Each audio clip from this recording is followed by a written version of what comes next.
Entrevista. Es muy igual.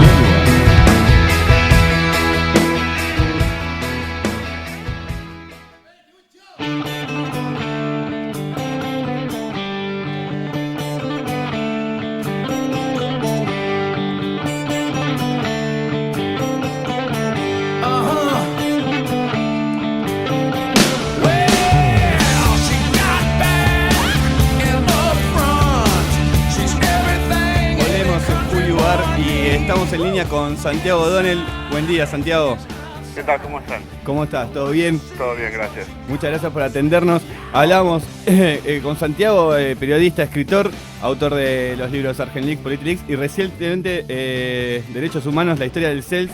Y empecemos por ahí, que es lo más nuevo, que supongo que también lo que más te tiene motivado por lo reciente, ¿o no? Sí, la verdad que le tengo mucho cariño al libro. Una alegría haberlo podido sacar. Y es curiosa la historia porque, a ver si nos podés ampliar, pero entiendo que en realidad del CELS los habían convocado a ustedes para escribir la historia del libro, pero que al tiempo de empezar a escribirlos, como que lo dieron de baja.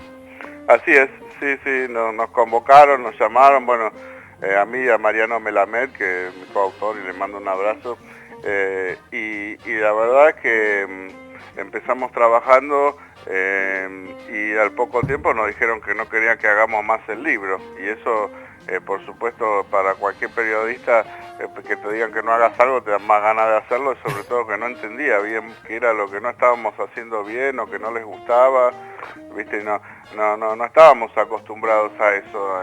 Veníamos de hacer un libro para la Fundación Ford sobre los organismos de derechos humanos que financian en toda América Latina, estaban chochos, habíamos trabajado para ONG, habíamos trabajado para los medios más importantes del mundo, y bueno, no es muy común que te digan, no, mira, la verdad que no es lo que queremos, o no están haciendo el trabajo, porque digamos todo lo que eran las pautas formales en cuanto a bueno, tienen que entrevistar a tal gente, tienen que escribir sobre tal tema, ellos nos daban todo y hacíamos todo, y cuando nos pedían que corrijamos algo también lo hacíamos y entregábamos a tiempo, y bueno, qué sé yo. ¿Pero qué era la visión que le estaban dando ustedes al libro de no ser más una...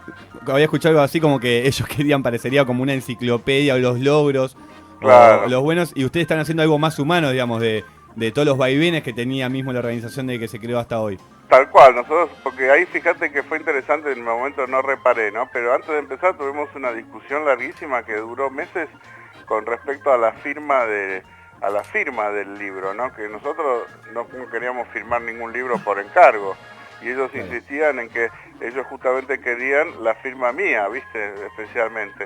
Y la de Mariano, entonces nosotros, bueno, pero ellos querían al mismo tiempo tener la edición final del libro y decidir qué es lo que iba y lo que no iba en el libro, y yo, viste, no quería firmar un libro si no tenía yo la edición final, y al final, cuando ya parecía que no íbamos a hacer el libro, logramos un acuerdo por el cual si me gustaba lo que su edición final lo firmaba, y si no me gustaba su edición final no lo firmaba, pero digo, ahí tendría que haberme puesto en alerta de qué era lo que un poco son cosas interesantes, porque todo eso después me sirvió para escribir el libro, conocer un poco más a la institución, ¿no? Que estamos hablando del CELS, que para tus oyentes no sé cuán familiarizados están, porque no es una organización, salvo estos últimos años, que sea muy conocida, ¿no? Claro. Para toda la influencia y el poder que tiene, ¿no? Es un organismo de derechos humanos que es el principal responsable de los juicios que se hacen, o el que más litiga a los represores de la dictadura.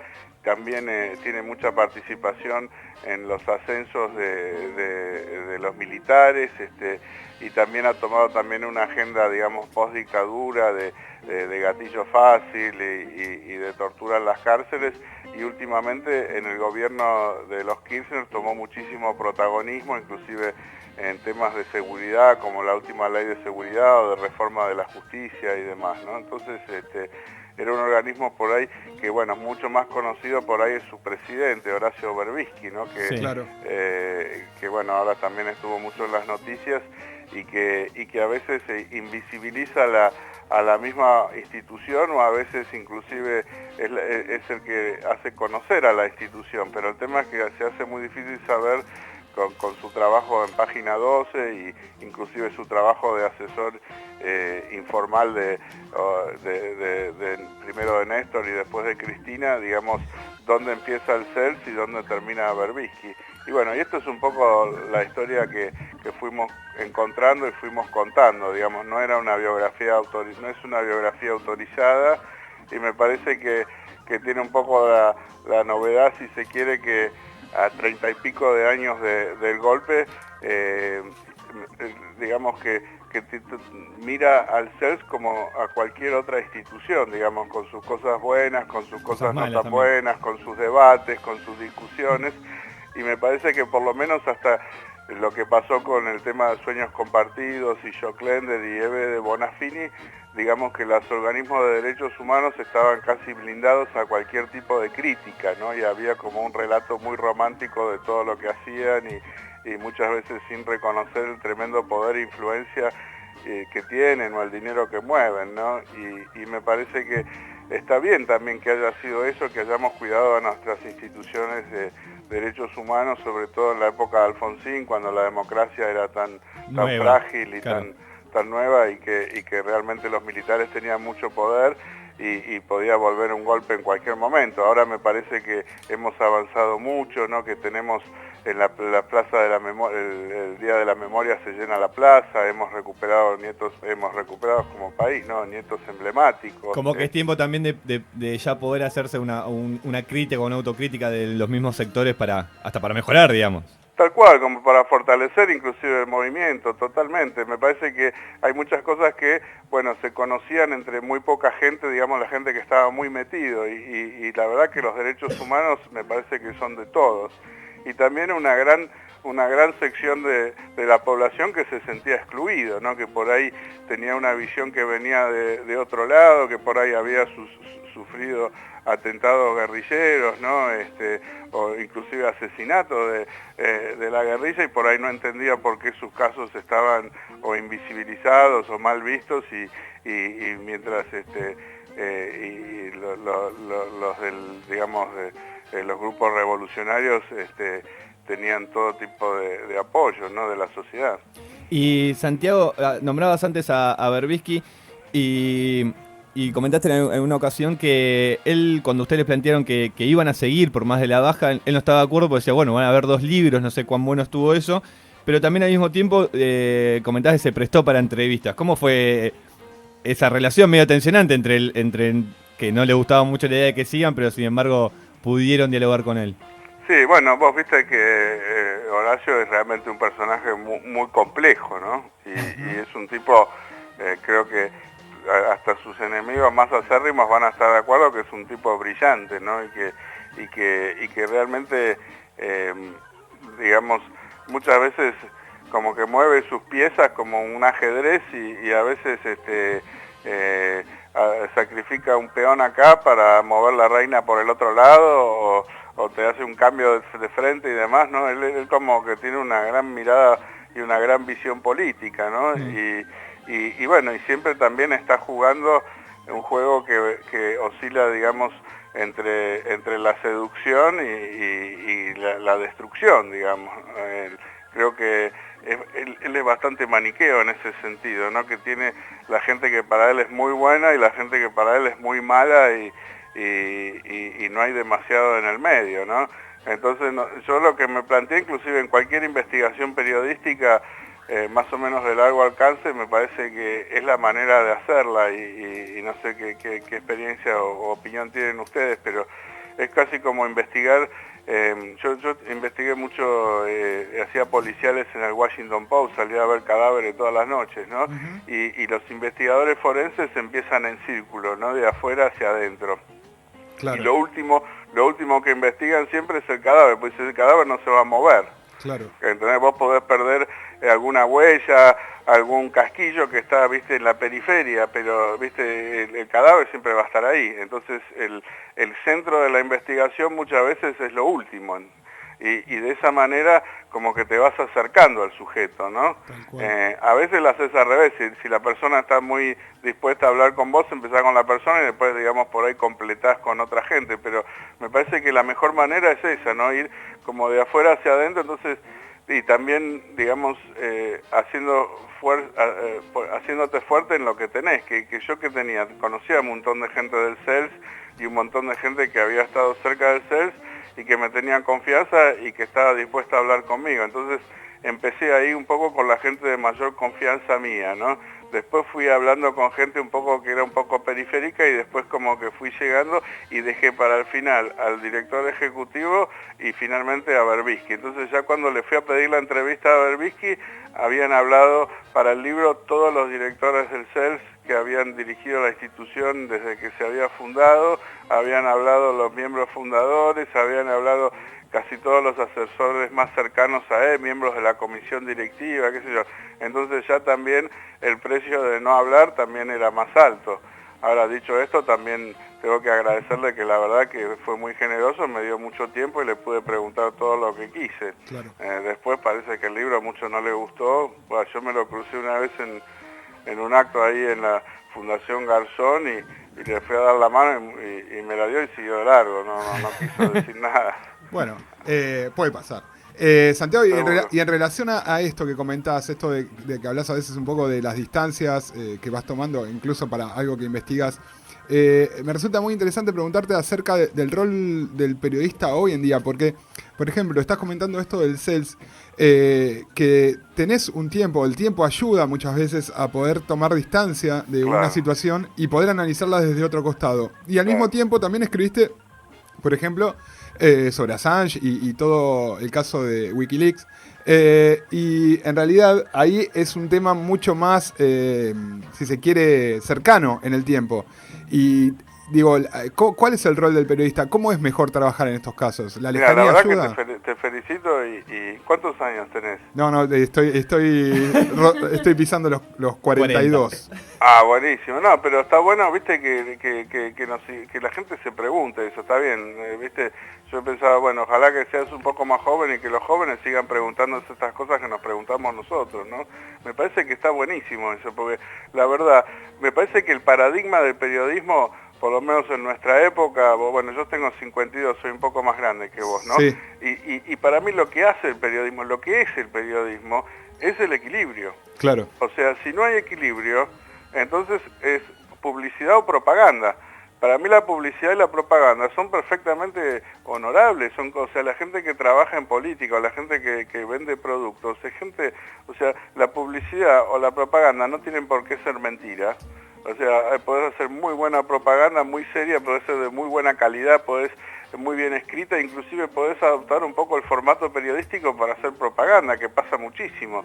Y lo mismo con la publicidad. Ahora, ¿qué separa realmente cuando llegás al fondo del asunto? ¿Qué es lo que separa al periodismo de esas otras dos formas? Para mí es el equilibrio, no hay otra cosa. Ajá. Porque digamos, si me decís que la verdad, no, porque la propaganda puede ser verdad. Claro. Si me decís que es, no sé, la crítica, no, porque la propaganda puede ser crítica, qué sé yo. Lo que pasa es que la propaganda persigue un solo fin, que es ayudar a cierta persona o cierto grupo.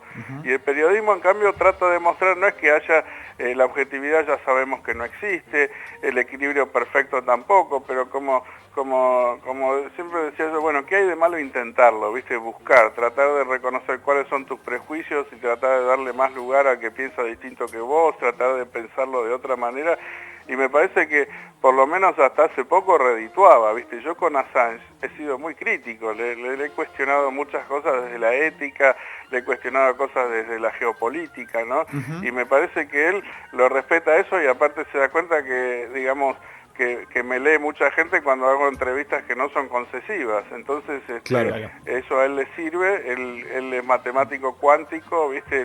Él como se fija cómo se multiplican las historias y la verdad que cuando son más así complejas y no tan unidimensionales, son más, se enriquecen y tienen más llegada. Entonces mucha gente veía el periodismo desde ese lugar. Ahora, en estos últimos tiempos hay dos fenómenos muy importantes, uno que es la concentración de medios, digamos que los medios se convierten en grandes corporaciones multinacionales, Sí. enormes, pasan a ser, yo digo, ya no medios, sino extremos de grandes corporaciones, que las caras lindas de las grandes corporaciones, ya sea privadas o estatales, ¿viste? Grandes conglomerados que al ser tan grandes y al manejar tantos intereses y tanto dinero, tantos productos, tanto poder, que llega un momento que tienen más para esconder que para mostrar. Entonces, un fenómeno, la concentración de medios. Y el otro, obviamente, la tecnología, ¿no? La aparición de ahora somos todos periodistas. Claro. Yo inclusive hago mejor trabajo en mi blog que en Página 12. Entonces, decir que uno es periodista o trabaja en un medio escrito, no, la verdad no es verdad. Uno, a través de su Twitter, a través de los teléfonos celulares, se cubrió la última elección en Irán cuando no llegaban las cámaras, ¿no? Claro. Las redes sociales fueron la chispa en la primavera árabe. Entonces, inclusive esta idea de que en Internet los medios son de inferior calidad que los medios tradicionales, ya a esta altura tampoco es cierto. Ya tenés medios importantísimos que solamente son virtuales. Entonces ahora ya el periodista, si querés, perdió la coronita, ¿no? Entonces estos dos fenómenos para mí han cambiado mucho el paradigma, y el paradigma ahora es el paradigma de la transparencia. Ya no es el equilibrio lo que hace el periodista o lo que la gente busca en el periodista, sino la transparencia, ¿no? Y que es una muy linda palabra y está buenísima y tiene cosas buenas, pero también el perder el paradigma del equilibrio también tiene un precio muy grande. ¿Y a qué me refiero? Digamos, yo durante los primeros 20, 30 años de mi carrera nunca di una entrevista. Yo creo que ustedes, ninguno ni oyó hablar de mí cuando trabajaba en el Washington Post, y mucho menos en La Nación o qué sé yo. ¿Por qué? Porque en esa época el lugar del periodista era detrás de la firma. Tal cual. Nosotros tratábamos de ser invisibles, porque decíamos, cuanto menos nos conozcan, más efectivo puede ser nuestro trabajo. Entonces, yo me enorgullecía cuando salía todo el mundo a la mañana siguiente a decir, bueno, mirá qué tapa metió La Nación, o qué tapa, cuando escribía la nota principal del Washington Post o del Los Angeles Times, o cuando TXT ganaba los premios que ganaba, yo escribía las editoriales, ni las firmaba. Entonces, ¿y qué pasa ahora?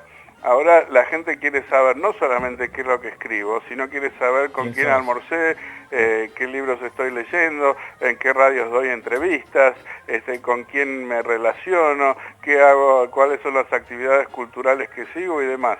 Entonces, si alguien te llama para pedirte una entrevista y vos decís, no la quiero dar porque mi lugar está detrás de la firma, porque yo quiero ser invisible, porque el periodismo es más efectivo así, el protagonista es la noticia y no el periodista, qué sé yo, todas estas cosas que decíamos antes, sí. ¿Qué va a pensar el que está del otro lado hoy día? Entonces, Sí. tiene algo que esconder. Tal cual. Si no quiere salir, si no quiere dar la cara, es porque tiene algo que esconder. Entonces ahora prácticamente te ves obligado a ser una persona pública cuando el lugar del periodista era distinto. Entonces, Sí. por eso digo que ahora el gran Dios es la transparencia. Tenés que estar en todos lados y mostrar todo, porque si no sospechan de vos. Y Santiago... Y eso, discúlpame, termino con esto. Y eso a que te lleve a que lo que más importa ahora es la opinión, y no los hechos, y no la información.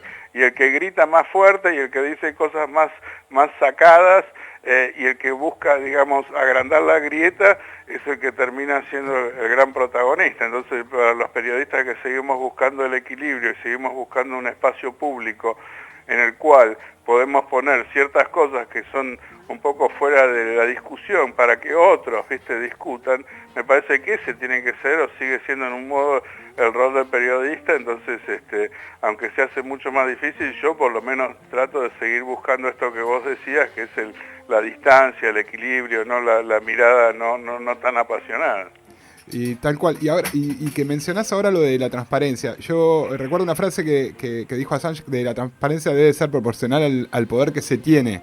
Quien tiene más poder, digamos... Excelente. Claro, digamos, puede generar mayor peligro, por eso la necesidad de mayor transparencia. Y creo que esa realidad que mostrabas o que comentabas recién, pasa un poco por ahí, digamos. O sea, hoy se necesita cierta transparencia, más de los multimedios, más de estos medios supuesto. que están teniendo la mayor parte del poder. Y una consulta que te quería hacer en relación a... Antes de pasar a tu consulta, ¿te puedo contestar eso? Claro, Sí, sí, desde ya. Porque creo que es muy interesante. Yo cuando empecé a estudiar el fenómeno Wikileaks, que sabía menos que vos, y yo pensaba que Assange equiparaba la transparencia con la bondad. O sea, todo tiene que ser más transparente, y cuanto más transparente es todo, mejor es, y más justo es. Y no es así, su teoría es mucho más sofisticada y tiene mucho más que ver con lo que decís vos. Él lo que dice es que las grandes corporaciones, los grandes poderes, vos mencionás a los multimedios, él decía que los peores, los más poderosos son las Fuerzas Armadas, los servicios de inteligencia y los bancos, y que son los más opacos, y que cuanto más poder tenés, más opacas son las instituciones porque más tienen para esconder. Y en cambio los individuos, vos, yo, somos demasiado transparentes. Claro. O sea, saben todo de nosotros, por el pasaporte inteligente de Randazzo, por la tarjeta SUBE, por Facebook, por Twitter, por toda esa información que juntan todos los servicios de inteligencia, están juntando información de ahí y saben todo de nosotros como nunca en la historia del ser humano. Entonces, los más débiles somos hipertransparentes, los individuos, y las grandes corporaciones, que son las que manejan el mundo, son cada vez más opacas, cada vez se sabe menos. Entonces, el trabajo de él, lo que él considera su búsqueda de la justicia, es hacer cada vez más transparentes a las grandes corporaciones. Yo, por ejemplo, ni sé quién es el dueño de Página 12, no sé en Clarín cuánta plata está en las Islas Caimán, de la Nación, cuánto es de Clarín, digamos, no se saben un montón de cosas de los grandes medios, es totalmente cierto. Entonces, hacer más transparentes a las grandes corporaciones y más opacos a los individuos. Entonces, ¿cómo hacer para hacer menos transparente al individuo? Bueno, ahí él impulsa mucho la idea de la encriptación, y muchos periodistas ya en Estados Unidos ya usan teléfonos encriptados y demás, digamos, la idea de que, y la encriptación inclusive es considerada un arma de guerra por la Convención de Viena. Entonces Assange recomienda mucho encriptar, digamos, comunicaciones, ¿viste? Lo llama abominable a las redes sociales, que tratar de mantener a través de la encriptación cierto nivel de privacidad. Y por otro lado, ¿cómo hacer más transparente a las grandes corporaciones? Bueno, él empezó siendo un hacker, ¿no? Y empezó trabajando de esa manera. No para el hacker que se chorea, digamos, un número de una tarjeta de crédito y hace un fraude, sino el hacker que tiene la fascinación de romper estos lugares y estos centros de seguridad. Ahora, haciendo eso, él descubrió que es mucho más efectivo trabajar otro ángulo, porque se dio cuenta de que hay muchísima gente dentro de estas grandes corporaciones que conoce un montón de información valiosa y que por razones morales está dispuesta a develarlas, pero no tenía un lugar o una manera de hacerlo. Entonces creó Wikileaks justamente para que las personas que están adentro de estas grandes corporaciones y que saben que moralmente está mal lo que están escondiendo, pueda hacerlo llegar sin sufrir, consecuencias por hacerlo. Y Santiago, antes lo que te consultaba Silva en relación al tiempo. Pero estaba bueno eso, ¿no? Sí, pero volviendo un poquito al tema de lo que comentaba Silvia a distancia, lo estaban hablando hace unos minutos, vale. de ArgenLeaks a PolitiLeaks, no solamente hubo cambios cuando inicia tu libro de PolitiLeaks sobre tu mirada de lo que pasa, de hecho haciendo como autocrítica, hasta diciendo, bueno, quizás lo que comentabas antes, me puedo llegar a distanciar de alguna gente que tengo preso, etcétera, pero mi mirada hacia ciertos hechos cambió.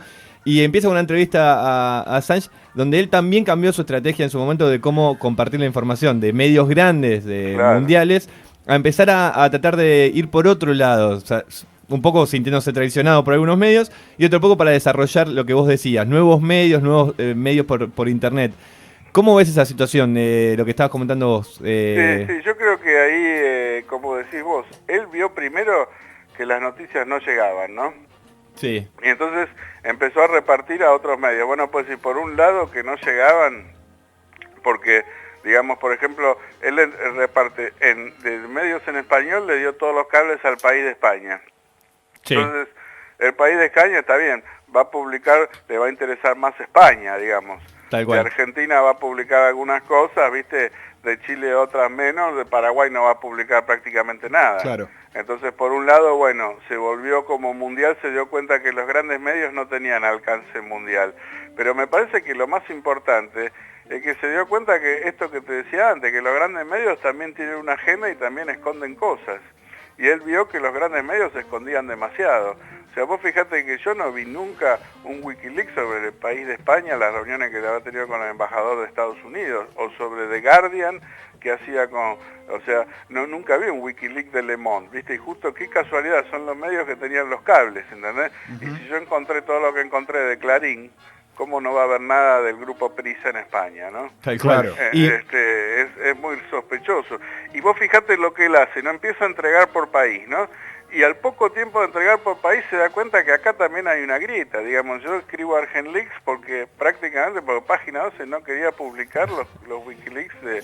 Eso te iba a preguntar, que mismo a vos te pasaba eso.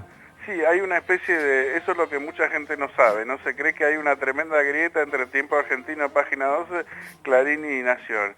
Y lo que no saben es que hay también una gran afinidad corporativa que viene de muchísimos años, que los diarios, o sea, Página 12 tiene una costumbre de no atacar a Clarín.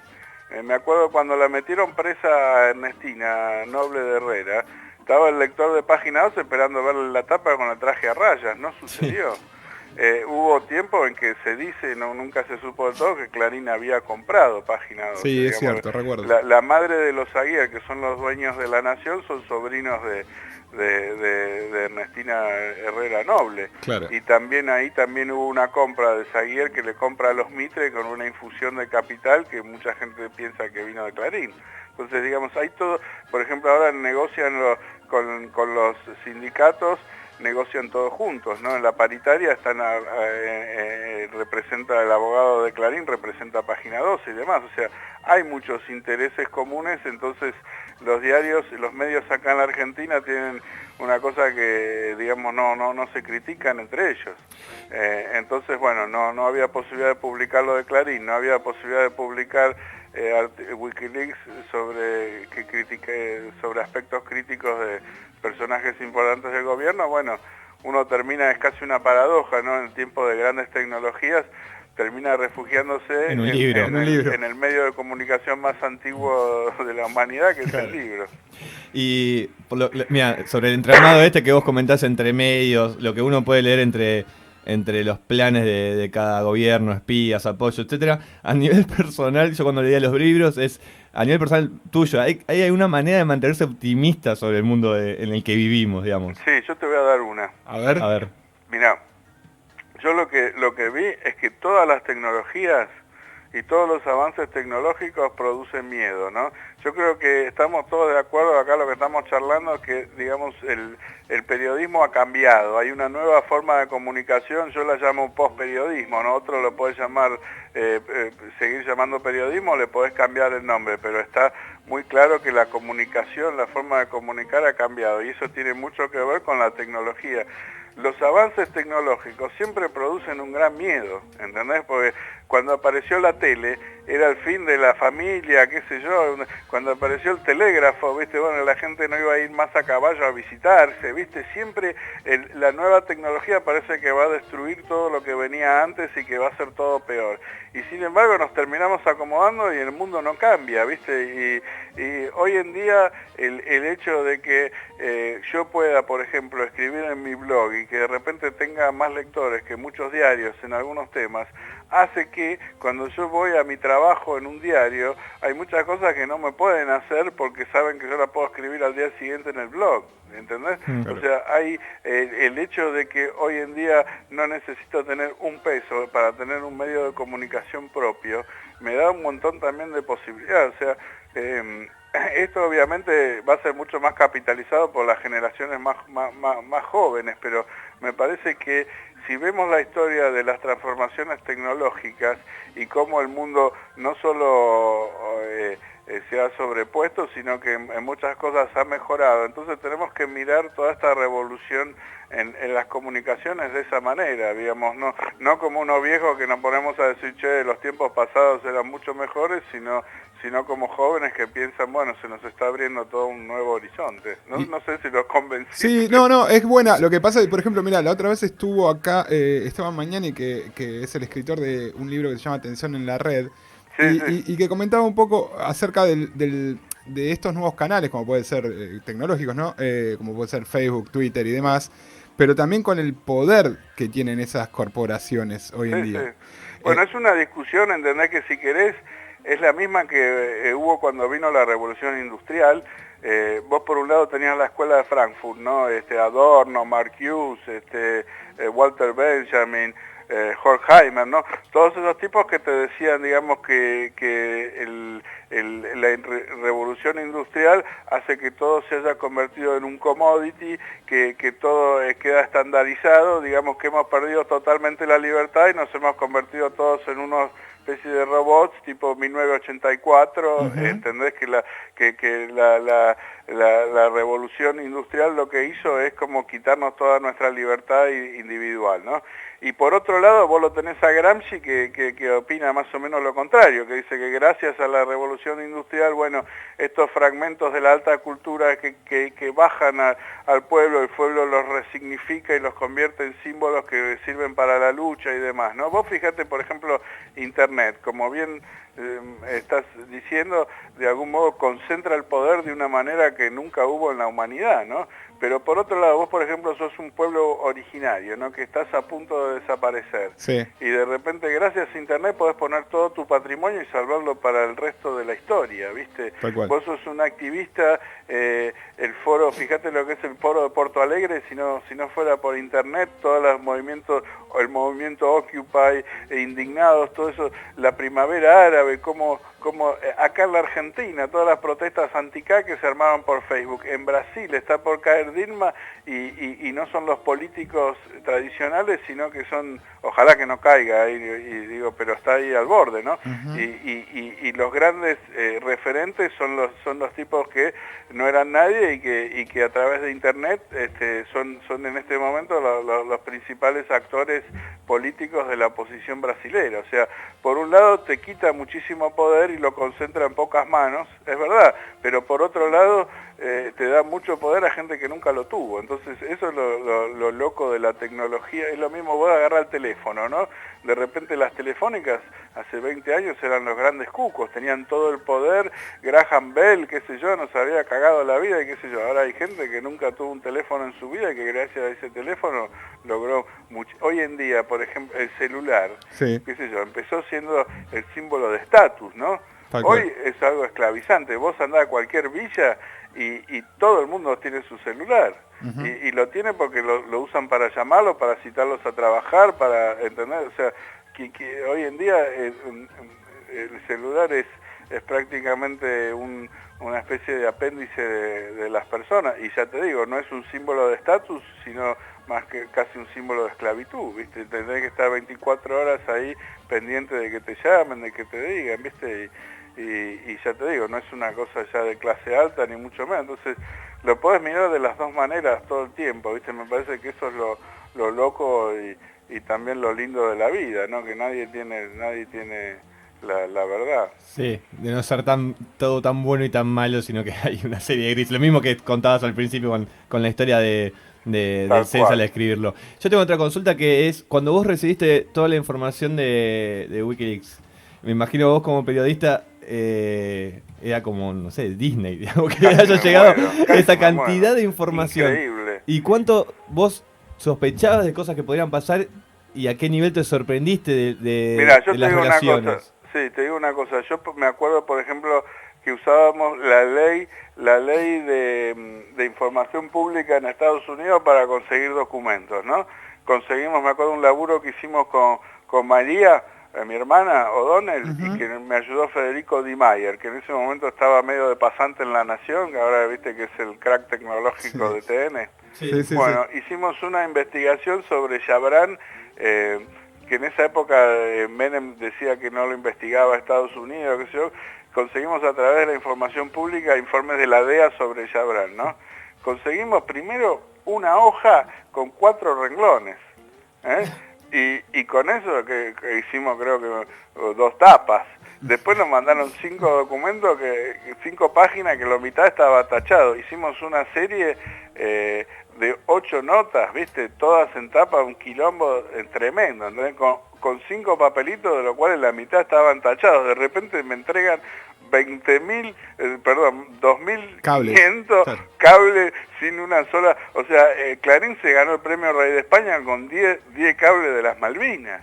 Y yo de repente tenía 2.000, lo tenía a Macri, a Dualde, a Cristina, a Néstor. O sea, te juro que me sentía, viste, como el cowboy en el oeste, viste, que tenés la cartuchera ahí, que tenés 80.000 cartuchos, viste. ¿A quién le disparo ahora, viste? Era una... Sí, fue una cosa de... Y al final a todos fue.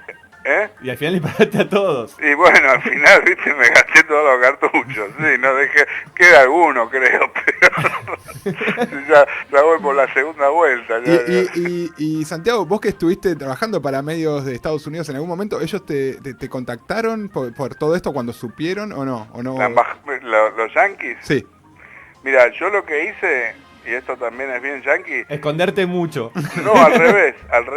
Fui a ver a la embajada, llamé a la embajada cuando tuve los documentos y le dije, no hard feeling, viste, esto es business, viste, esto es laburo, todo bien, tengo esto. Y cuando tuve el libro, le llevé un libro a ellos antes de que salga publicado, para que ellos lo puedan leer y puedan tener su defensa cuando les vengan a pegar. Y en ese momento estaba de embajadora Vilma Socorro Martínez, que para mí es una mina de la zamputa, ¿viste? Una muy buena persona, muy buena. Y ella tuvo un gran gesto también, que me escribió una carta, ¿entendés? Porque ellos oficialmente no podían opinar de esto, ¿entendés? Claro. Pero por un lado, yo conocí a alguna gente de ahí y me hicieron llegar un mensaje que a mí me dijeron, bueno, si lo va a tener alguien de Página 12, nos alegramos que sea vos. O sea que fue una evolución positiva en algún punto. Sí, y ella me escribió una carta, ya te digo, diciendo, como agradeciéndome que le llevé, porque después, primero le doy un libro a ellos en cuanto tengo uno para que lo tengan, y después le mandé un ejemplar firmado a la embajadora y al jefe de prensa, ¿no? Y ella me contesta eso con una nota diciendo, donde escribe en material periodístico, ¿entendés? Como, bueno, aprecio mucho el material periodístico que me mandaste. Ya esa palabra, viniendo de un representante de Estados Unidos, diciéndome lo que yo hago es periodismo, ¿entendés? De alguna manera, porque como digo muchas veces, si algo aprendí de Assange es que la línea entre el periodismo y el terrorismo es muy delgada. Muy delgada, claro. Entonces tuve ese reconocimiento de parte de ellos. Siempre me invitan al 4 de julio, viste, a las celebraciones. Este año no fui porque no sé qué tenía y tampoco me gusta mucho ir a las recepciones de los cócteles de las embajadas. O sea, no conozco al nuevo embajador y demás, pero digamos que... Inclusive me acuerdo un momento me fui a filmar para un programa de televisión que me quería entrevistar por el tema de cuando salió ArgenLeaks y me filman ahí en frente a la embajada y viste que los yanquis les filmás, salen como locos, vino el jefe de seguridad, no quería apagar la cámara, digo que estoy en territorio público, que me va a venir un yanqui a decir que no puedo... Bueno, todo un tema, pero enseguida vinieron la gente de prensa, me dejaron filmar bien, qué sé yo, es como que por suerte... no tuve mala relación. Lo que sí es cierto que gente cercana a Assange ha sido cuestionada, ha sido patoteada, hay una causa abierta en Estados Unidos, han interrogado gente, le han obligado a entregar datos y demás, y la verdad que no te voy a negar, ahora hace bastante que no voy a Estados Unidos, pero si iría, estaría en la nuca pensando, bueno, no me vengan a hinchar las pelotas. Claro, sí, tal cual. Santiago, podríamos hablar 3 horas más. Ojalá podamos tener otra oportunidad para mira, con ustedes, la colmena, mira, yo estoy en deuda, lo saben, no quise hablar mucho del tema, no sé si saben tus oyentes, pero la semana pasada íbamos a hablar y se me cortó la luz y me tuve que ir a dormir a otro lado y no tenía el teléfono enchufado y me estuvieron llamando y bueno, les pido 1000 perdón a ustedes, a los oyentes y si hay alguien hoy me decía, no, estás listo, hace una semana que estoy listo. para hablar con la colmena. Estoy totalmente en deuda con ustedes, así que ustedes solo tienen que decir la colmena y yo levanto el teléfono y les contesto lo que quieran. Muchísimas Bueno, muchas gracias, Santiago, por la charla. Por la realmente. charla y tenemos para charlar muchísimo más. Dale, ojalá lean el libro y les guste. La gente que lo leyó les guste. Yo le tengo mucho cariño al libro. Vamos a tener. Me parece que sobre todo, viste, uno puede tener. Yo nunca busqué ni el dinero ni la popularidad, ¿no? Pero siempre quería mantener el prestigio, ¿no? Y hay que saber desapegarse de las cosas, me parece. Y lo que me gusta de este libro es que justamente pongo digamos, tiro a la mierda mi prestigio, ¿viste? Claro. Y me parece que a veces hay que ser un poco desapegado de las cosas. Exacto. Sí, y ojalá lo pueda conseguir. No sabes lo que me costó conseguir Argenleaks y Politileaks, así que nos vamos a apurar a Che, qué comprar. bueno que los tienen, y la verdad que les agradezco mucho porque se ve que lo leyeron muchísimo, lo leyeron muy bien, así que bueno, que hagamos este compromiso. Si ustedes leen el libro otro y les gusta, me llaman y hacemos otra. Ahí está. Ahí está, antes de fin de año ya te vamos a estar molestando, pero te que lo esté aseguro. leído el libro. Claro. Obviamente que sí. Bueno. Muchas gracias, Santiago. Un abrazo a los Un abrazo todos. grande. Hasta luego. Chao, Hasta gracias. Nada, felices de hablar con Santiago Gómez. Sí, sí, muy bien. Muy bien, es un tipo súper interesante, es un periodista que no hay mucho de Con este mucha estilo. trayectoria Están también. observando todo Con el tiempo. mucha trayectoria y que si tiene oportunidad de leer los libros de Argenleaks, Politileaks, es increíble la información Sí, que hay acerca de todos personajes conocidos de la política, del periodismo, acercándose a la embajada de Estados Unidos. Sí, Son piensen- planteos pero increíbles. Piensen que es el contacto de Assange en Argentina. Ya eso Él, habla- claro, como hab- periodista, digo, ya y que habla- tuvo la habla tuvo de la eso. posibilidad de entrevistarlo, y lo que él decía que fue bastante objetivo, mismo criticándolo, es verdad, hay entrevistas traducidas. Hace poco hubo entrevista de videoconferencia en Tecnópolis también que le hizo él, y las informaciones que hay en esos libros acerca de los personajes políticos y periodísticos que se acercaban a la embajada pidiendo, comentando, pidiendo presión, es una cosa de locos, y lo No alejado es que fácil moverse en esos No, ámbitos. y a digo, veces cómo cuando le buscar habla de- separarse realmente la tarea del periodista, como lo describía él, es muy compleja en esto. En O a esta mí, distancia. sí, a mí me parece como muy valedero el hecho de que él en página 11 es muy crítico mismo estando en ese. Él estuvo en La Nación, como él Sí, nombró sí, en sí, medio ha de fuera, estado en y es diarios muy, de Estados Unidos. es muy crítico mismo con el mismo diario donde trabaja, el Sí, libro que es re- sacó, real. y él sigue adelante. Pero eso lo hace también mucho más genuino. Tal cual, por eso estaba bueno hablar, y también es un tipo con mucha trayectoria de las nuevas tecnologías, algo que nos gusta, etcétera. Así que ojalá lo podamos Contactar de seguir vuelta, seguramente. charlando nuevamente. Nos vamos felices al corte de una tanda, un corte de una quebrada. Vamos a ir con un tema de Charly García. Suena a. Qué bajón, No, no es el nombre, no me lo recuerdo. Ahora sí. Vamos. A decirlo entonces.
Nacida y crecida en Internet. Radio Colmena. Nacida y crecida en Internet. Radio Colmena.